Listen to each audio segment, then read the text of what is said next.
Party के राष्ट्रीय अध्यक्ष पशुपति कुमार पारस ने केंद्रीय संसदीय बोर्ड की इमरजेंसी मीटिंग बुलाई है, जो आज नई दिल्ली में उनके आवास पर होने वाली है। पशुपति पारस ने लोकसभा चुनाव के लिए पार्टी की रणनीति पर चर्चा करने के लिए पार्टी के वरिष्ठ नेताओं को बुलाया और जिसके बाद पार्टी अध्यक्ष पशुपति पारस प्रेस कॉन्फ्रेंस करने वाले हैं। दरअसल लोकसभा चुनाव 2024 के लिए एनडीए ने चिराग पासवान को पशुपति पारस के खेमे के सभी सीटें यहां पर दे दी हैं, जिसके बाद से ही पारस खेमे में हड़कंप मचा हुआ है। हालांकि पशुपति पारस ने चुनाव लड़ने के सवाल पर कुछ भी बोलने से फिलहाल इनकार कर दिया और समय मिलने पर जेपी नड्डा से मुलाकात करने की बात कह दी। अब आरएलजेपी के राष्ट्रीय प्रवक्ता श्रवण कुमार अग्रवाल ने पीएम मोदी पर पूरा भरोसा जताया है और ये कह दिया है कि बिहार में सीट शेयरिंग पर बातचीत चल रही है, सम्मानजनक स्थिति की पूरी उम्मीद है। राष्ट्रीय अध्यक्ष पशुपति कुमार पारस जी को अधिकृत किया जाता है कि आगे की जो पार्टी की रणनीति होगी, आगे जो पार्टी जो रणनीति तैयार करेगी और भारतीय जनता पार्टी से जो हमारा वार्ता चल रहा है सीट शेयरिंग पे, वो सारी बातों के लिए संसदीय बोर्ड ने राष्ट्रीय अध्यक्ष पशुपति पारस जी को अधिकृत कर दिया है और राष्ट्रीय अध्यक्ष जी भारतीय जनता पार्टी के शीर्ष नेतृत्व के संपर्क में है। हमारी पार्टी की वार्ता चल रही है और हम लोग प्रधानमंत्री के नेतृत्व में एनडीए में हैं, एनडीए में थे, एनडीए में रहेंगे। पशुपति पारस और चिराग पासवान पर बोले बिहार के डिप्टी सीएम विजय कुमार सिन्हा, चाचा भतीजे का जो भी मामला है, लेकिन दोनों बीजेपी के साथ चलना चाहते हैं, ये उनकी तरफ से कहा गया। भारतीय जनता पार्टी किसी एक जाति की पार्टी नहीं है, सभी जाति का पार्टी है, सबका स्वागत है। भारतीय जनता पार्टी राष्ट्रवाद के लिए काम करता है। भारतीय जनता पार्टी हर भारतीय को आत्मनिर्भर आत्म स्वाभिमान के साथ सबका विकास को लेके चलता है। चचा भतीजा का जो भी मामला है, लेकिन दोनों भाजपा के साथ चलना चाहते हैं।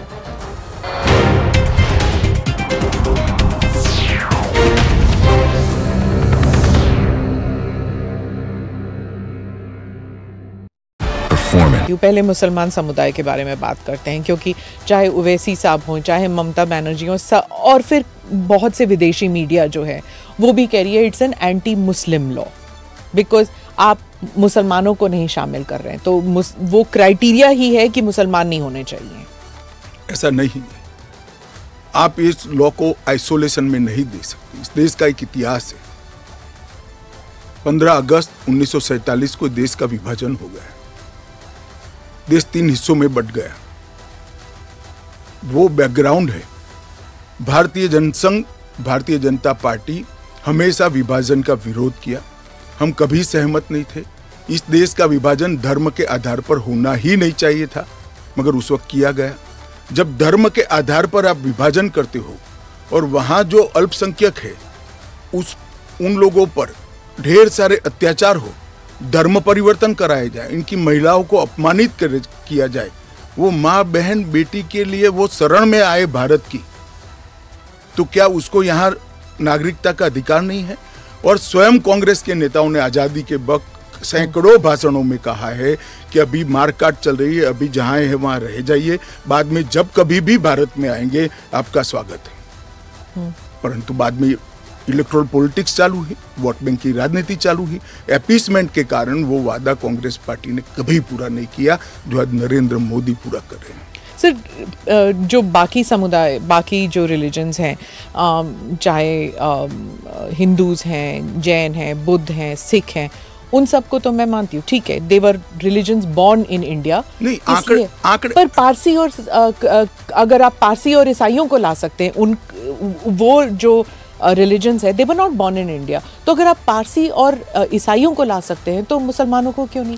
देखिए, मुस्लिम आबादी के लिए ही वो हिस्सा आज भारत का भाग नहीं है।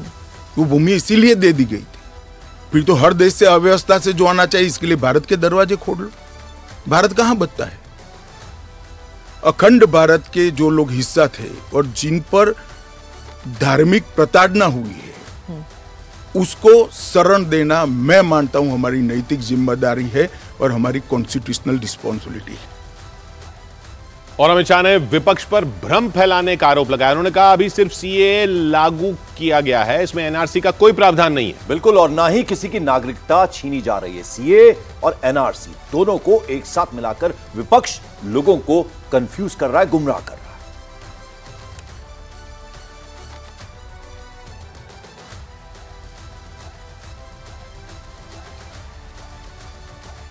ओवैसी साहब पे आ जाती हूँ, जो आपके हमेशा ही स्पीक्स अगेंस्ट यू, तो उनके बारे में वो खुलकर ही कह रहे हैं कि ये एंटी मुस्लिम है। क्या तर्क है आपका? एंटी मुस्लिम कैसे है? कि आप सिर्फ मुसलमानों को एक उसको आपने क्राइटेरिया बना दिया, ये मैं वो कह रहे हैं। क्राइटेरिया ये बना है कि जिस पर धार्मिक प्रताड़ना होती है इसको देंगे, और अगर वो मुसलमान, और भारत के पुराने हिस्से से मुसलमानों पर इसलिए धार्मिक प्रताड़ना नहीं हो सकती कि तीनों देश घोषित इस्लामी स्टेट है। कौन करेगा धार्मिक प्रताड़ना? कौन करेगा इस्लाम के अनुयायियों के साथ? ये तीनों देश घोषित इस्लामिक स्टेट इनके नाम के अंदर है, इनके संविधान में है। पर मैं फिर से वही पूछूंगी कि अगर आप ईसाइयों को दे सकते हैं, अगर आप पारसीज को दे सकते हैं जो इस्लामिक नहीं है, और अगर उन पर हो रहा है, तो फिर आप why can't you give it मुसलमानों को क्यों नहीं? देखिए, ऐसे तो फिर दुनिया भर से देश में जो आए सबको नागरिकता दे। तो अमेरिका तो करता है ना, सबको ले हम भी करते हैं, अप्लाई करें। वो घुस कर नहीं आ सकते। उनको ऑफिशियल एयरपोर्ट से, ऑफिशियल पोर्ट से, ऑफिशियल लैंड पोर्ट से आने की परमिशन ही नहीं है, इसलिए बेचारे घुस कर आते हैं, शरण में आते हैं। आपका एक वो इंटरव्यू बार बार लूप पे चल रहा है हर जगह कि क्रोनोलॉजी समझिए, सीए के बाद एनआरसी आएगा। देखिए, ऐसा है स्मिता जी, सीए का कानून अभी चर्चा पर है। एक, इसमें एनआरसी का कोई प्रोविजन नहीं है। दो, इसमें किसी की नागरिकता छीनने का कोई प्रोविजन नहीं है। तीन, अगर विपक्ष को ये चाहिए कि उनसे चर्चा हो, तो कोई भी कानून करने से पहले और बाद में संसद में चर्चा होती ही है।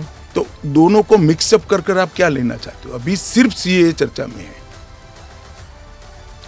और फिर बात पश्चिम बंगाल की मुख्यमंत्री ममता बनर्जी की। अमित शाह ने पश्चिम बंगाल की मुख्यमंत्री ममता बनर्जी पर सीए को लेकर मुसलमानों को डराने का आरोप लगाया। कहा कि ममता बनर्जी हिंदुओं और मुसलमानों के बीच खाई पैदा करने की कोशिश कर रही हैं। ममता बनर्जी पे आती हूँ। चीफ मिनिस्टर ने कहा है कि बीजेपी जो है ये हिंदू मुसलमान का खेल कर रहे हैं, और उन्होंने ऑडियंस को कहा कि आपकी प्रॉपर्टियां छिन जाएंगी, आपके बच्चों का एजुकेशन ख़त्म हो जाएगा, आपको डिटेंशन कैंप में भेज दिया जाएगा, और डिटेंशन कैंप ऑलरेडी हैं। तो ये सीए के ज़रिए 15 से लेके 20 लाख लोगों की सिटीजनशिप छीन ली जाएगी। देखिए, मैं ममता जी को करबद्ध निवेदन आपके इस कार्यक्रम के माध्यम से करना चाहता हूं। पॉलिटिक्स करने के हजारों मंच है। प्लीज बांग्लादेश से आए हुए बंगाली हिंदुओं का हित मत करिए। आप खुद बंगाली हैं।